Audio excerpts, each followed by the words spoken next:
बिस्मिल्लाहिर्रहमानिर्रहीम।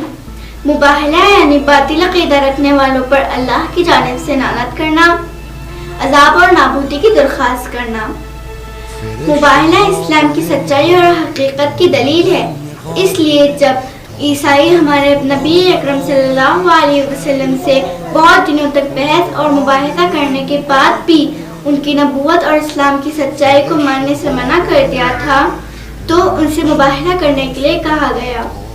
तो इस तरह मुबाहला का ऐलान हो गया कि दोनों तरफ वाले बच्चों, औरतों और नफ्सों को मैदान में लाएं और झूठों पर लानत करें। उसी दिन जब ईसाइयों ने नबी अकरम सल्लल्लाहु अलैहि वसल्लम को मैदान में अपने अहले बैत अलैहिमुस्सलाम के साथ देखा, तो अपनी हार और नबी अकरम सल्लल्लाहु अलैहि वसल्लम की जीत और इस्लाम की सच्चाई को मान